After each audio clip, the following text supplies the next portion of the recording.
Hi guys, I am Vivek Shankar. In previous lecture, I discussed about the heterotrophic nutrition and nutrition in animals, in which nutrition in amoeba I discussed with the help of diagram. Today I discuss about the nutrition in human beings. So guys, let's start the topic now. Nutrition in humans. It is also known as human digestive system. It is also known as human digestive system.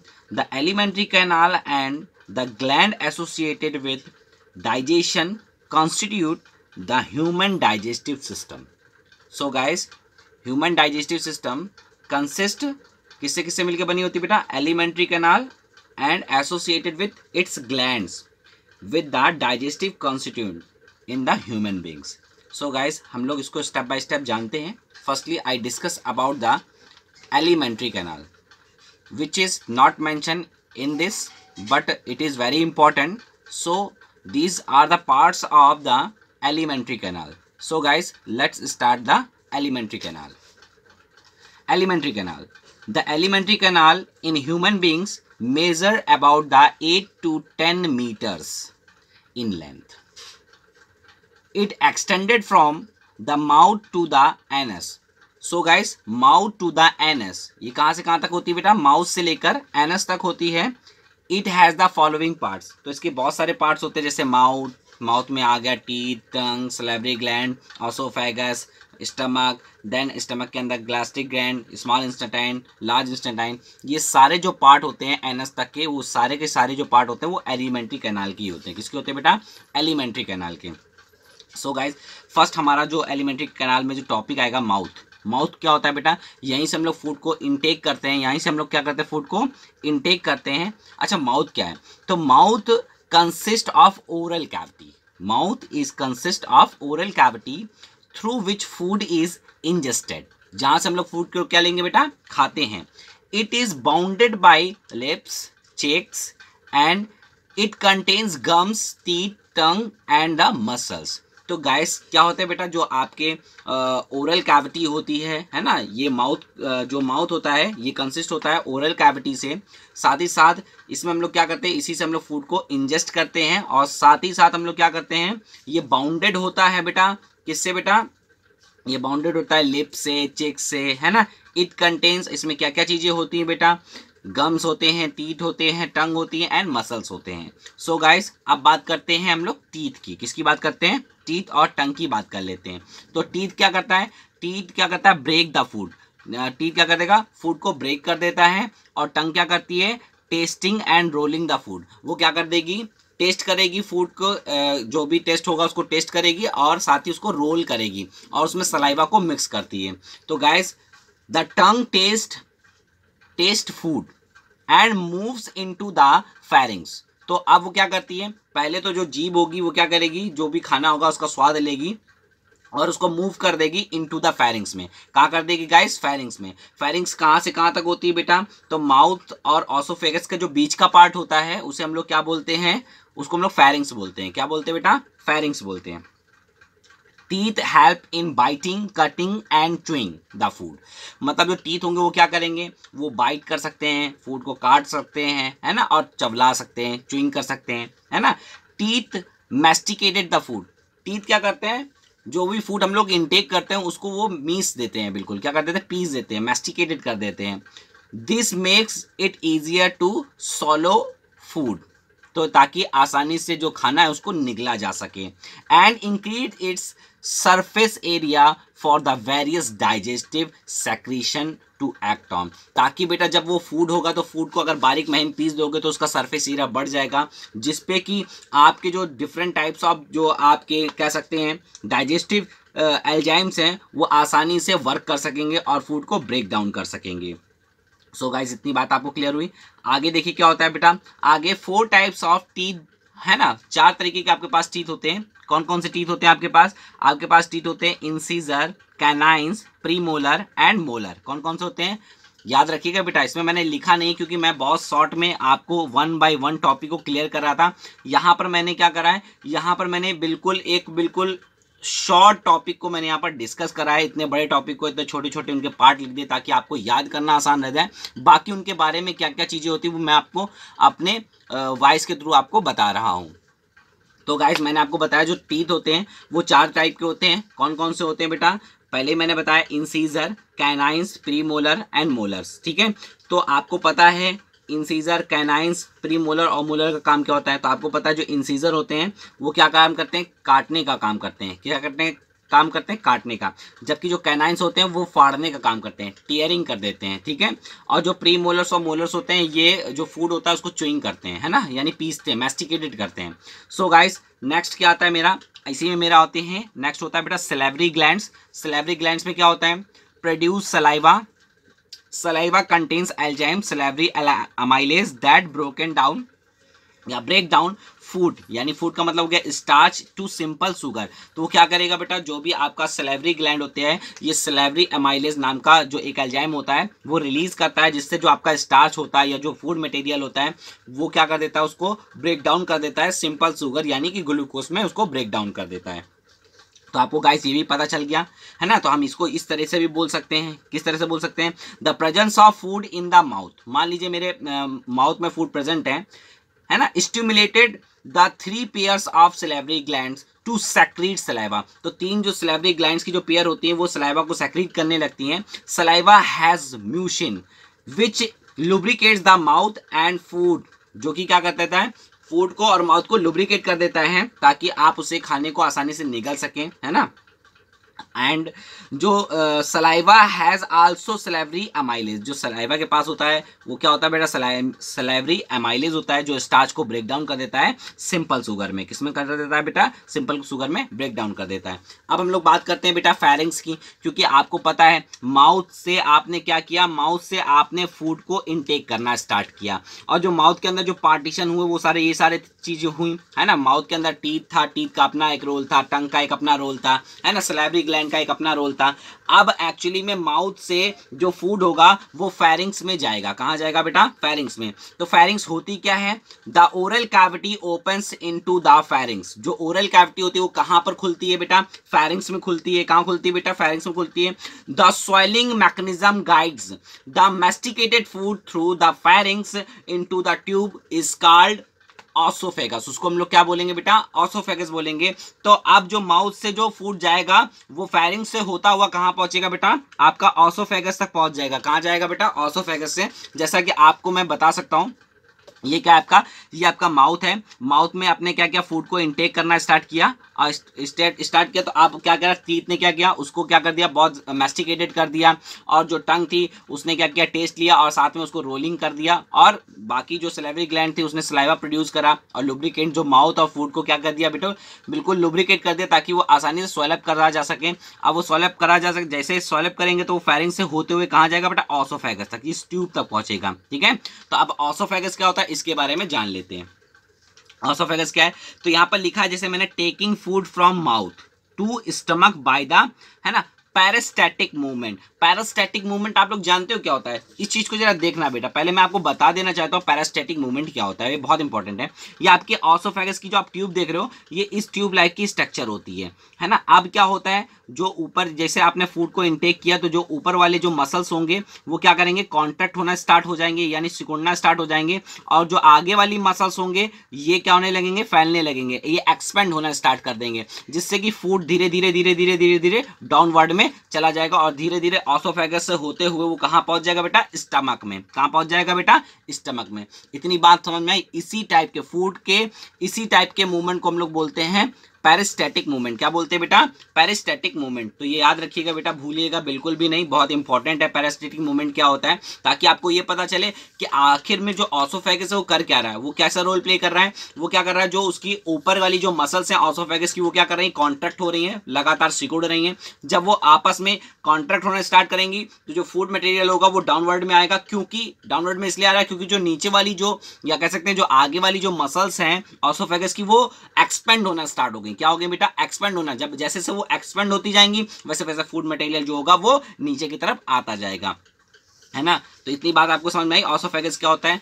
तो अब आपको oesophagus का मैंने work तो बता दिया कि oesophagus में वर्क कौन सा होता है, किस टाइप का मूवमेंट होता है फूड का, है ना। बट अगर आप लोग ऑसोफेगस के साथ कुछ मतलब और भी जानना चाहते हो तो मैं आपको और भी चीजें बता रहा हूँ ऑसोफेगस और क्या चीज होती है। ये तो बहुत इंपॉर्टेंट चीजें मैंने लिख रखी है, बट जो भी मैं बोल रहा हूँ उसको भी आप बहुत आसानी से और ध्यान से सुनिएगा, क्योंकि उसको मिस मत करिएगा। ये बहुत चीजें इंपॉर्टेंट मैं बोल भी जाऊंगा, ठीक है। तो आपको पता होना चाहिए oesophagus, it is a muscular tubular part of the alimentary canal. तो ये मस्कुलर ट्यूबुलर पार्ट होता है एलिमेंट्री कैनाल का। किसका पार्ट होता है बेटा, एलिमेंट्री कैनाल का पार्ट होता है ना। The muscular wall of the oesophagus move in the, है ना, रिथमिक वेव लाइक स्ट्रक्चर। कैसा होता है बेटा, रिथमिक वेव लाइक मैनर और स्ट्रक्चर। तो आप जिसमें किस तरह का मूवमेंट होता है, पेरिस्टेटिक मूवमेंट उसमें ही होता है बेटा, है ना। जिसको मैंने बताया, जो जिस तरह की क्या मैंने बताया, रिदमिक आपकी जो वेव लाइक जो मैनर होता है ऑसोफेगस का, वो क्या करता है, वही मैंने बताया। उसमें पेरिस्टेटिक मूवमेंट होता है जिसमें जो उसके अपर कह सकते हैं पार्ट होंगे वो कॉन्ट्रैक्ट होने स्टार्ट हो जाएंगे मसल्स, और जो नीचे वाली जो मसल्स होंगी वो एक्सपेंड होना स्टार्ट हो जाएंगी। जिस तरीके से फूड क्या होगा, पेरिस्टेटिक मूवमेंट के थ्रू नीचे स्टमक तक पहुंच जाएगा गाइस। तो ये बात क्लियर होगी बेटा, आपको कोई डाउट तो नहीं है बेटे, ठीक है। So which carries the food down to the stomach, जिससे आपका जो फूड होगा वो माउथ से होता हुआ, है ना, माउथ से इनटेक किया गया है। उसके बाद किसको पास आउट किया उसने फेरिंग्स को पास आउट करते हुए ऑसोफेगस से निकल कर अब वो स्टमक में चला गया। कहाँ चला गया गाइस, स्टमक में चला गया। तो आपको मैं बता दूं स्टमक होगा क्या। Stomach is a large organ. Stomach जो होता है बेटा वो लार्ज ऑर्गन होता है। साथ ही साथ it expanded when food इंटर्स it, जैसे जैसे फूड अंदर जाता जाएगा ये एक्सपेंड होना चालू हो जाएगा, ये फैलना स्टार्ट हो जाएगा। क्या हो जाएगा बेटा, ये धीरे धीरे फैलना स्टार्ट हो जाएगा।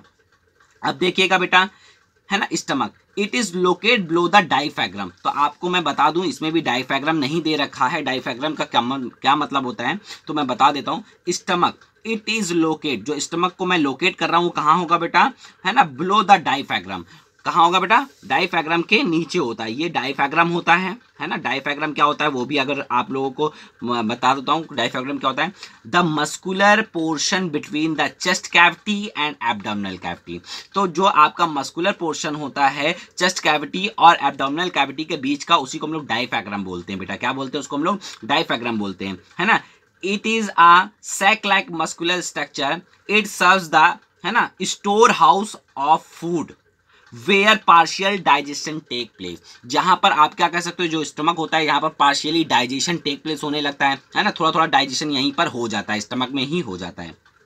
क्योंकि हम लोग इसको क्या बोल रहे हैं, इसको store house of the food भी बोल रहे हैं, क्योंकि जो भी आपका फूड आया है वो स्टमक में आता जाएगा और धीरे धीरे जो स्टमक है वो धीरे धीरे एक्सपेंड करना स्टार्ट कर देगा। जैसे जैसे फूड इंटर करेगा वैसे वैसे जो स्टमक होगा वो फैलना स्टार्ट कर देगा। सो गाइस, आगे जब स्टमक फैलेगा, अब आगे क्या होगी बेटा, स्टमक में ही बेटा आगे क्या आपको मिलेंगे, गैस्ट्रिक ग्लैंड्स मिलेंगी। क्या मिलेंगे बेटा, गैस्ट्रिक ग्लैंड्स। अब बेटा गैस्ट्रिक ग्लैंड क्या करेंगी, it release the gastric juice. ये क्या रिलीज करेंगी बेटा, it release the gastric juice. ये गैस्ट्रिक जूस को क्या करेंगे, रिलीज करेंगी। Gastric juice contains HCl, pepsin and mucus. तो जो गैस्ट्रिक जूस होगा वो क्या क्या उसमें होगा बेटा, HCl भी होगा, पैप्सिन भी होगा और म्यूकस भी होगा, ठीक है। तो अब क्या करेंगे, इनके अलग अलग वर्क भी हम लोग यहीं पर देख रहे हैं, ठीक है, कि भाई HCl का क्या वर्क होगा, पैप्सिन का क्या वर्क होगा, म्यूकस का क्या वर्क होगा, है ना। तो इनके वर्क को भी हम लोग यहीं पर ही देख लेते हैं, ठीक है। तो सबसे पहले आपको पता होना चाहिए आपका जो फूड आया वो कहाँ तक पहुंच गया, आप स्टमक तक पहुंच गया है। अब स्टमक में जो क्या होगा बेटा, थोड़ा सा डाइजेशन टेक प्लेस करेगा, है ना, पार्शियली डाइजेशन हो जाता है उसी में, स्टमक में।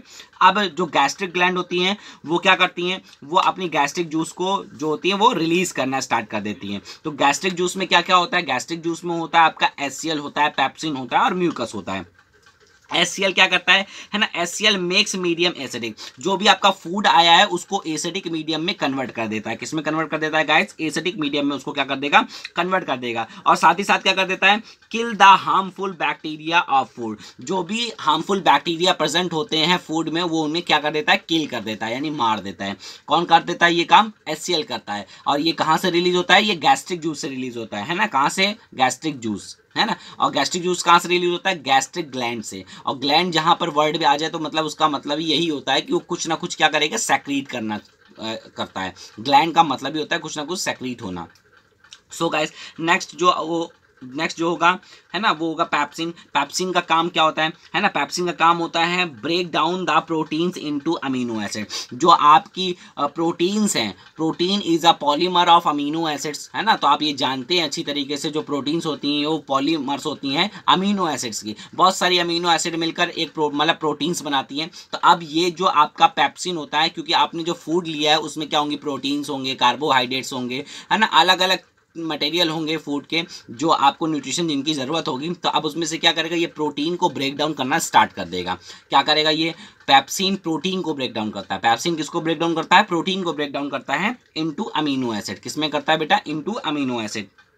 नेक्स्ट जो होता है बेटा गैस्ट्रिक ग्लैंड्स में, है ना, म्यूकस भी रिलीज करती है गैस्ट्रिक ग्लैंड। तो म्यूकस क्या करता है, जो आपका HCl रिलीज हुआ है उससे वो क्या करता है, इनर जो लेयरिंग होती है स्टमक की उसको वो प्रोटेक्ट करता है। तो मैंने जैसे लिखा भी है, protect inner layering of stomach. क्या लिखा है मैंने, protect inner layering of stomach. तो जो म्यूकस होगा वो क्या करेगा, HCl से इनर लेयरिंग ऑफ स्टमक को बचाएगा। क्या करेगा, उसको बचाएगा। अब बात करते हैं गाइस, अब हमारा क्या हो गया, स्टमक से धीरे धीरे हमारा जो फूड हो गया वो कहाँ तक पहुँच गया, स्मॉल इंटेस्टाइन में। कहाँ तक पहुँच गया बेटा, स्मॉल इंटेस्टाइन में। तो स्मॉल इंटेस्टाइन में क्या क्या रोल होगा, किस तरह से चीज़ें होती हैं, तो पहले तो आप ये जान लीजिए, ठीक है। तो अब जानिएगा बेटा मैं क्या बताने जा रहा हूँ। The small intestine is about 6 metre in length. मतलब जो स्मॉल इंटेस्टाइन होती है वो 6 मीटर तक लंबी हो सकती है एंड 2.5 सेंटीमीटर इन थिकनेस। जो उसकी मोटाई हो सकती है वो 0.25 सेंटीमीटर तक हो सकती है। There are 3 division of the small intestines. जो आपके स्मॉल इंटेस्टाइन्स होते हैं उनको 3 पार्ट में हम डिवाइड कर सकते हैं। कौन कौन सा होता है, पहला होता है डुओडेनम, पहला क्या होता है डुओडेनम, दूसरा होता है जेजुनम, तीसरा होता है आइल्यूनम। आइल्यूनम क्या बोलते हैं उसको, आइल्यूनम, क्या बोलते हैं, आइल्यूनम। तो ये बेटा ये 3 पार्ट होते हैं किसके बेटा, स्मॉल इंटेस्टाइन के।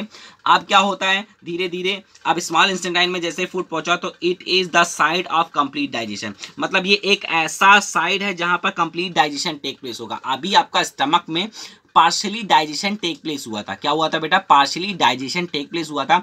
बट अब यहाँ पर क्या होने वाला है, यहाँ पर पूरा का पूरा डाइजेशन टेक प्लेस होगा, ठीक है। अब क्या होगा बेटा, धीरे धीरे अब लीवर क्या करेगा, it produce the bile juice and bile salt. तो जो लीवर होगा वो क्या करेगा, मैं आपके सामने रख देता हूँ डायग्राम ताकि आपको आसानी चीज़ों को समझने आने लगे। देखिएगा बेटा, माउथ से फूड आया, फायरिंग से होता हुआ ऑसोफेगस से होकर स्टमक में आ गया। अब स्टमक से डुओडेनम में आया, देखिए यहाँ पर लिख रखा है मैंने डुओडेनम, ये फर्स्ट पार्ट होता है बेटा, है ना, स्मॉल इंटेस्टाइन का।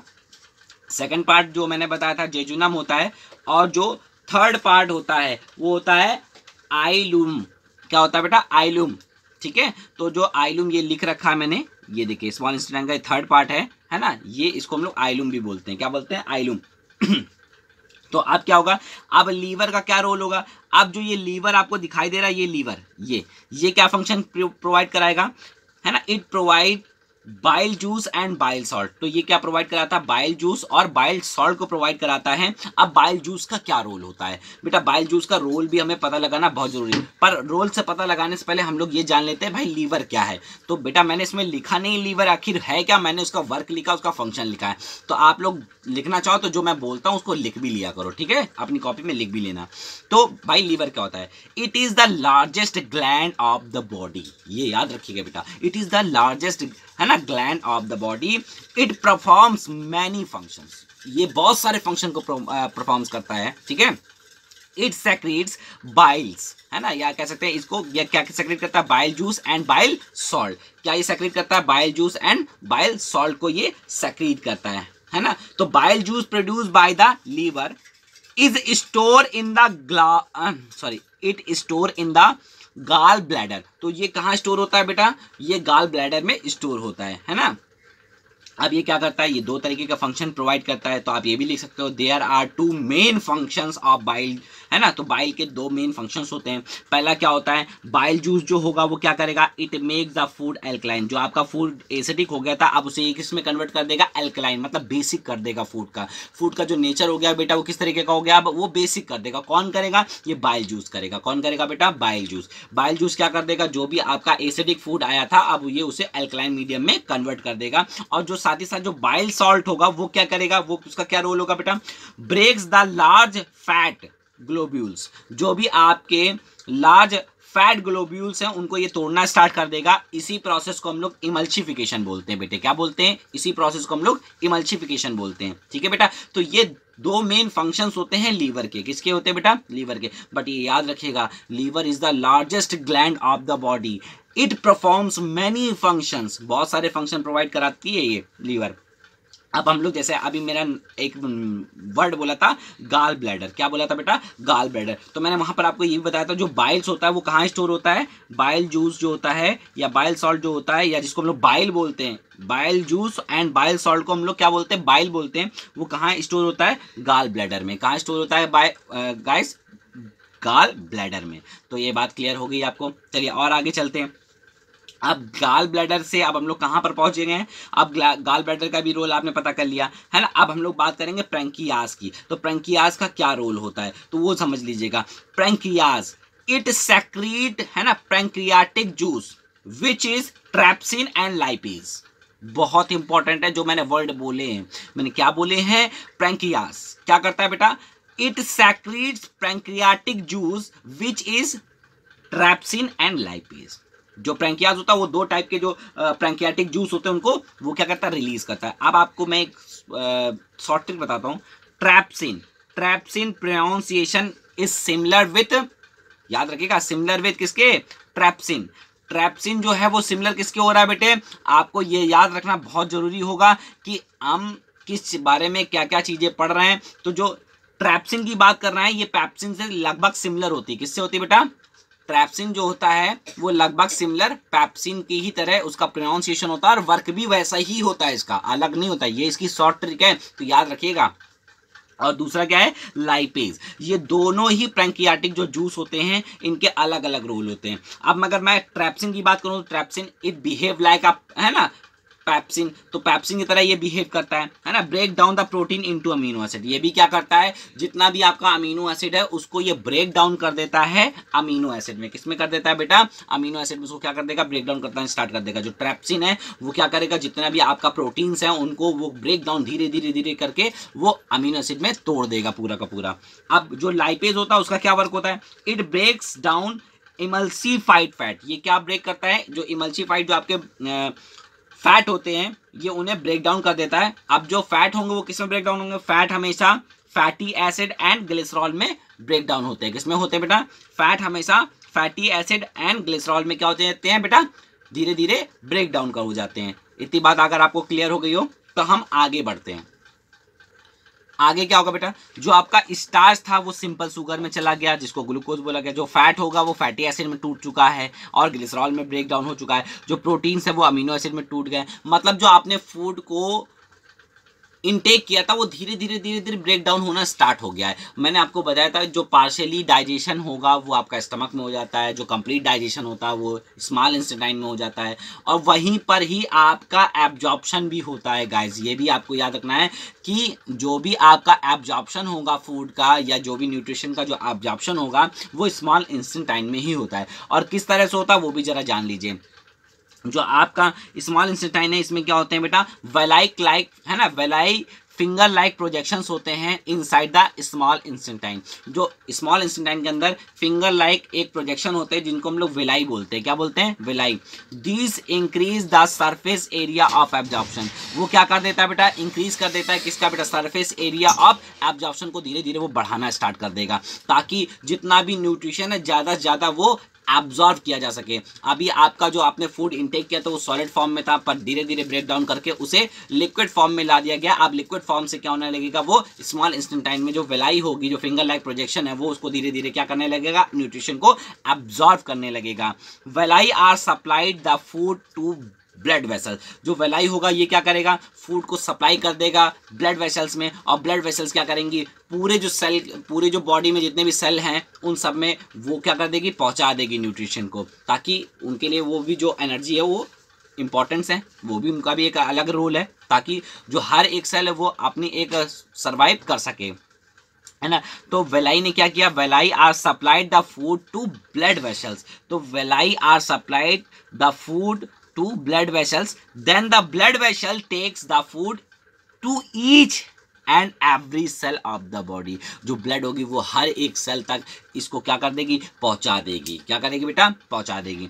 अब क्या होगा बेटा, जो आपका लार्ज इंटेस्टाइन होगा उसका क्या रोल होता है वो भी समझ लीजिए। जो आपका लार्ज इंटेस्टाइन होगा वो क्या करेगा, वो करेगा जो the unabsorbed food send to the large intestine.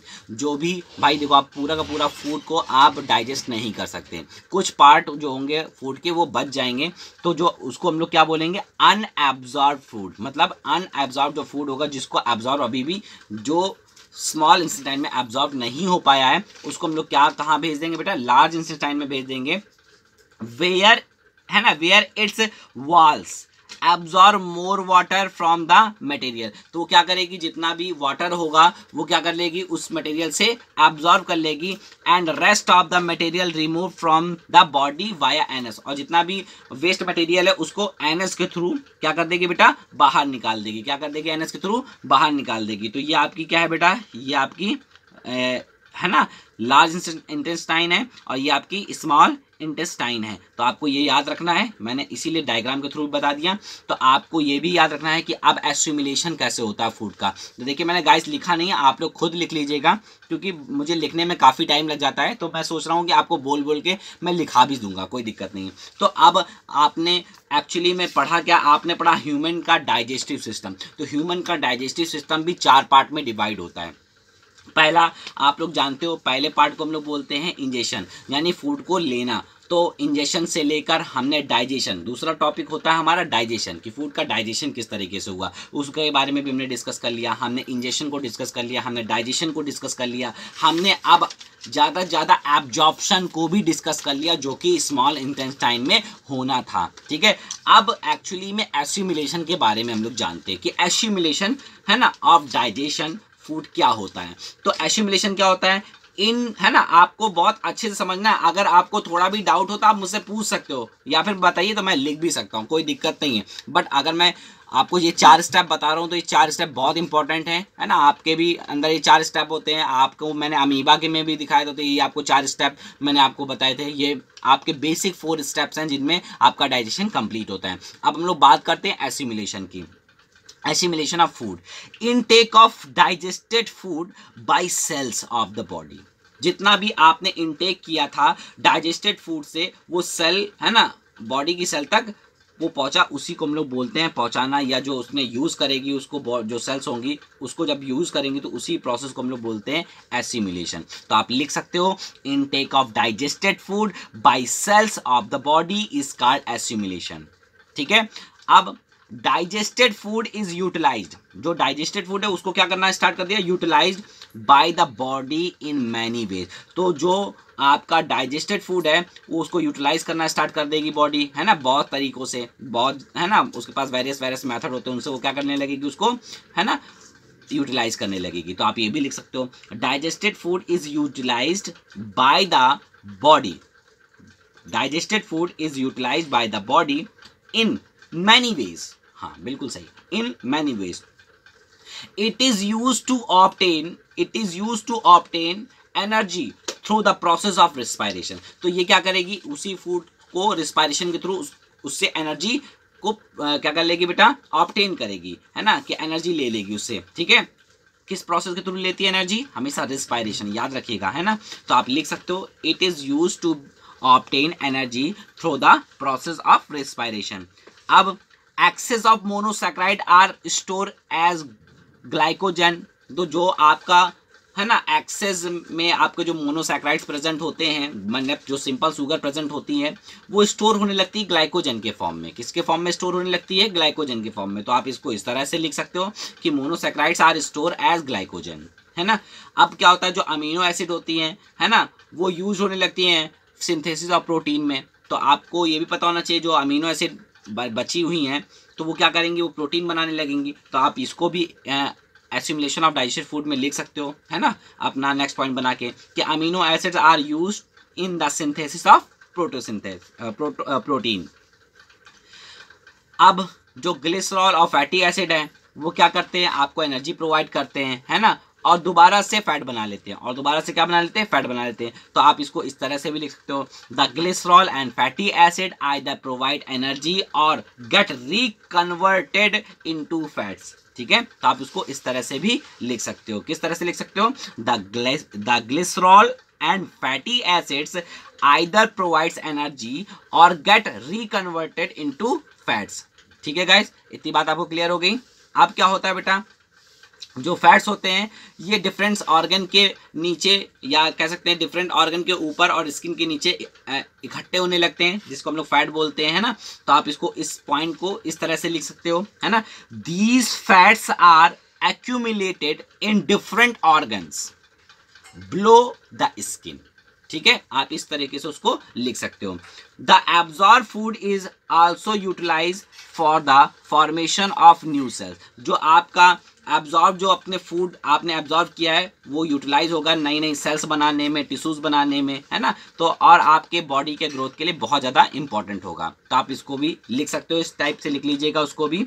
किस टाइप से आप लोग लिखोगे, हाँ, the absorbed food is also utilized for the formation of new cells and tissues, है ना, and very essential for the body development। ठीक है गाइज, इतनी बात आपको क्लियर हो गई। ठीक है, तो आज मैंने आपको क्या बता दिया, मैंने ह्यूमन का डाइजेस्टिव आपको सिस्टम बता दिया, या मैं बात करूं कि न्यूट्रिशन इन ह्यूमन, मैंने आपको बहुत अच्छे से डिस्कस कर लिया। अब हमारा काम क्या है, इससे जो रिलेटेड आपको कोई भी क्वायरी हो तो आप मुझसे पूछ सकते हो। सेकेंड थिंग, अगर आपको वीडियो अच्छा लगे तो लाइक एंड सब्सक्राइब करना ना भूलें। Thank you for watching my video.